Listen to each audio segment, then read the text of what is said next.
Whew. So today was a pretty long day at work, man. I'll tell you what.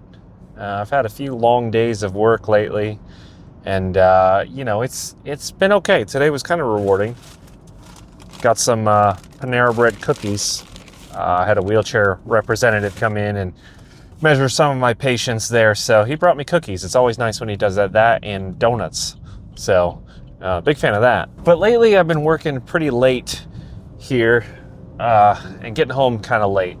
And I feel kind of bad because mama takes care of the kids like all day, man. I mean, we've got 3 kids under like 6 together. I mean, just wild. Props to the moms that can do it out there. Me personally, I go to work and really my job is kind of cushy, right? It's not a super difficult job. All I got to do is show up. I do some physical stuff, physical lifting sometimes, do a lot of documentation. And compared to her, like, my job is really easy. She's got the hard stuff. Not only that, but she also cleans and she, keeps the kids fed. She keeps me fed when I come home. So she's just doing a ton of work, man. It's just, moms are a thing of science. They're just crazy. But what I wanted to do today was talk about my day yesterday, because my day yesterday, it was another long day. And I got home, and to be honest, on these long days, I'm exhausted, right? Ever since my 3rd kid, I feel like I'm tired all the time. 1, I was fine. I could wake up super early and feel okay. 2, there were some days that it were difficult because he was waking up in the middle of the night at the very beginning, and then I just sort of eased back into waking up super early and getting to work. And then this 3rd one, man, just wrecked me. So I used to wake up at 4:30 in the morning, no issues, nothing like that. And now, man, I'm waking up at 7:15 when my son wakes me up and comes downstairs, and I'm just exhausted. I can hardly keep my eyes open. So I don't know what it is, some dark magic or something like that. But it's fun. I don't want to, deny that. Being a dad is the best job I've ever had. But it's also the most difficult when it comes to things that need done. So like I said, yesterday I got home. It was a pretty long day. And we ate dinner, had some chili. My wife puts brown sugar in the chili. It's fantastic. If your wife hasn't put brown sugar in your chili, you need to get on that, because that turns a chili that's sort of bland. I don't like red sauce very much. It's sort of bland with that red sauce, and really add some delicious flavor to it. So she does that with spaghetti. She does that with lasagna. She does that with chili, and I love it, man.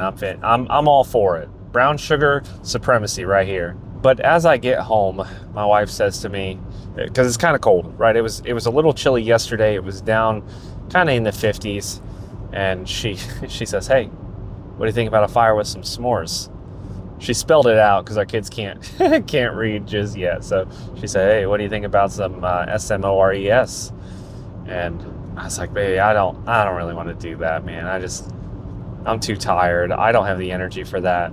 And so then we eat, and as we're getting around later after dinner, I'm like, my kids really like to do that. I'm exhausted, but why should I put that on my kids? Why should I deprive them of something really, really good, really, really cool because I'm tired, right? That's just sort of a selfish thing to do, in my opinion. And I want to be a better dad than that. I want to give my kids as many experiences as I can, so that they remember me as a giver, not as a strict rule keeper. Obviously we have rules in our home. I'm strict with some things. I don't let them do some things, but I want to be able to say yes to as many things as I can and not take that away from them.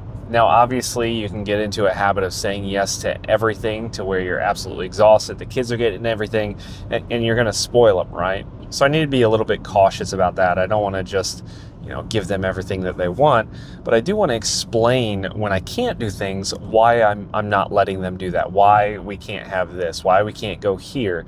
I want to be very clear about that, because I want my intentions. I want them to understand that my intentions for them is to give, is to show love, is to give that sense of security. And my dad wants the best for me. And the same goes for when you're explaining why you can't give them things, is they'll understand, okay, this is why this is his reasoning. They'll see your thought process, and then going forward, they can expect that, and they can sort of reason through things themselves. Reason, while it can't necessarily be taught in a way that like the alphabet is taught, it can be taught through that learning, through that perception of, okay, what is dad trying to do and why? And so on my way home today, I just wanted to share some of those thoughts here. I wanted to really get real about being a dad, because even though you're exhausted, man, you got to step up sometimes. You got to just do it. I know you're tired, but you can do it, and you'll go to sleep tired. One of my favorite feelings is going to sleep tired and exhausted, because I know that I've wrung myself out for that day, and it's a good feeling because it's rewarding, and my kids are happy and my wife is happy.